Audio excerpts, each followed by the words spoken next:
বুঝি লোক জানাজানি করে ধুমধাম করে বিয়ে টিয়ে হলো, তা ওর কি হবে এখন? এবারে ভুল হলো বড় বৌদি।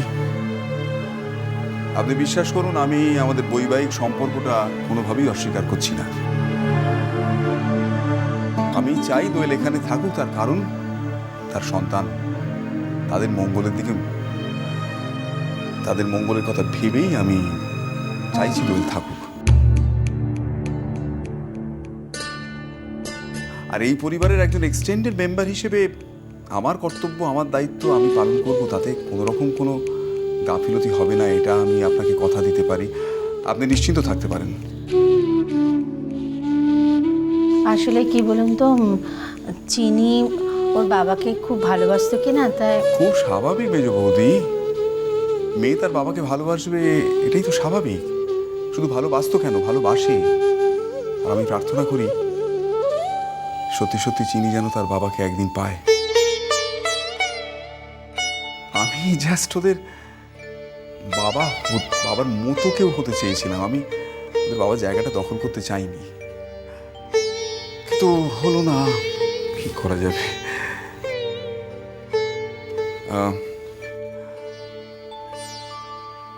দাদা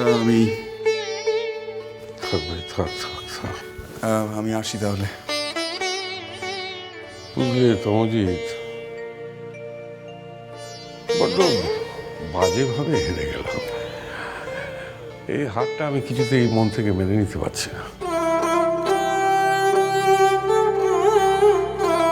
এটা কি বলছেন দাদা? এটার সঙ্গে হার জিতের কোনো সম্পর্ক নেই।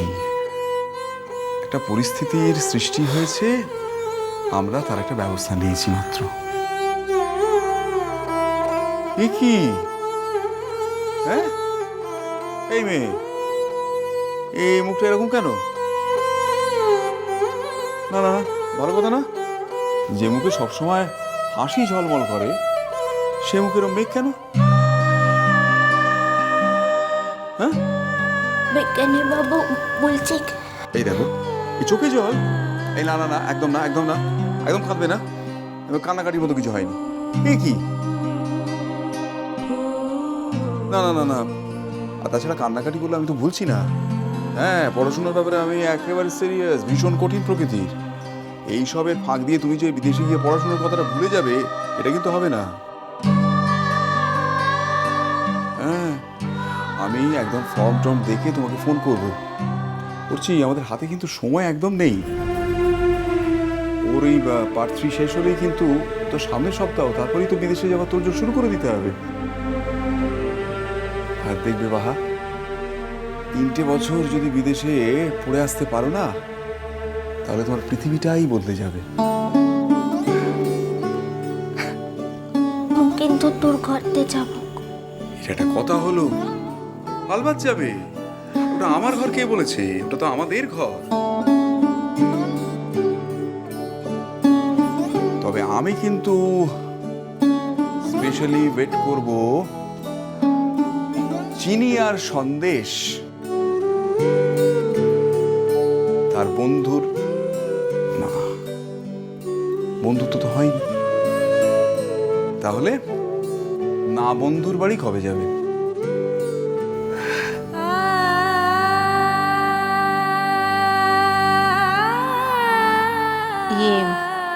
বলছিলাম, একটু খেয়ে গেলে হতো না?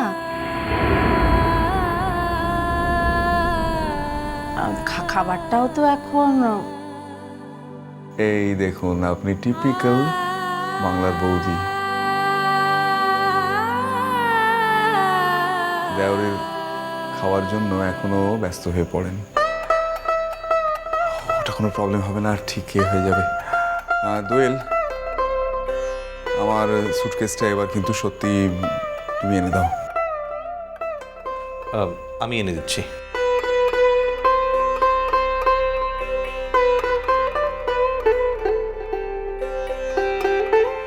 আপনাকে একটা কথা বলছি মশাই, আপনি যদি ভেবে থাকেন এটা একটা নতুন চাল, আপনার ব্যবহারে ভুলে গিয়ে আপনাকে ফের আমরা বাড়িতে ডেকে আনবো, তাহলে খুব ভুল করছেন।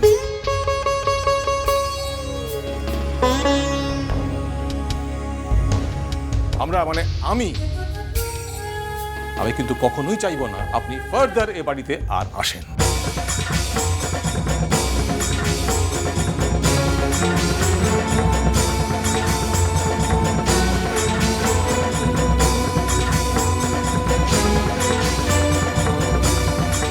বলো, তোমার কথা শুনে মনে হচ্ছে তুমি এ বাড়ির কর্তা। আমি কেউ নই, আমি আজ থেকে রিটায়ার করে গেলাম। হ্যাঁ, পারবে তো? দাদার মতো সবকিছু সামলাতে পারবে? কিন্তু এই কথাটা তো ঠিক যে পাড়ার লোকের হাসি তো থামছে না, পাড়ার লোক তো হাসাহাসি করছে। তোমরা পাড়ার লোকদের উপেক্ষা করতে পারো, কিন্তু আমরা তো সেটা পারবো না। আমাদের তো 5 জনের সঙ্গে ওঠা বসা করতে হয় নাকি?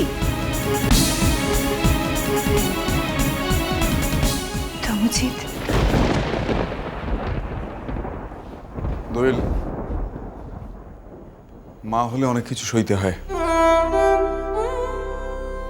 কেঁদো না, কান্নার কিছু হয়নি। সন্দেশ, চিনি, আমি আসি। আমার অনেক আশীর্বাদ রইল। তোমরা ভালো থাকবে। হ্যাঁ, আমি চলি। আমার দিক থেকে কিন্তু কোনো আড়ি নেই। হ্যাঁ, ভাব।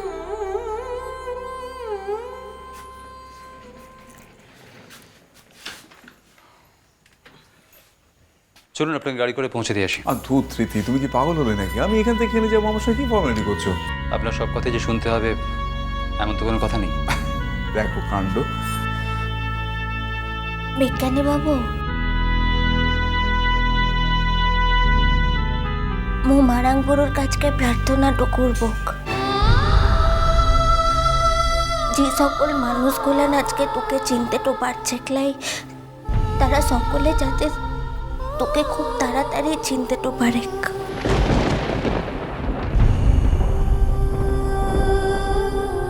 আর মোয়া অপেক্ষায় থাকবো যেদিনকে এই ঘরের সকল মানুষগুলান লিজের থেকে হাত ধরে তোকে মুদিকের ঘরতে নিয়ে আসবে। এটা পাগলি মেয়ে। আমি আসি।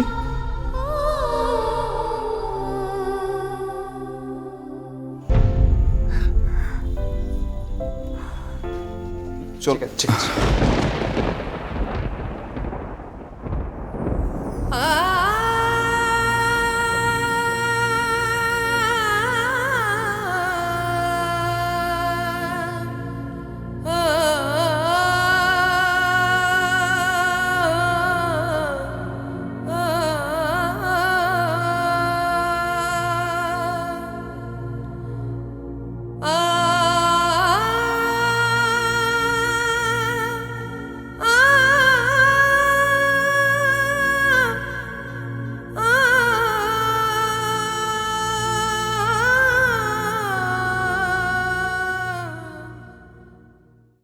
যে তুই যদি ভালোবেসে দিদিমণিকে ডাক্তারের কাছ থেকে নিয়ে যেতিস, তাহলে দিদিমণি তোকে মানা করতো ক্লা।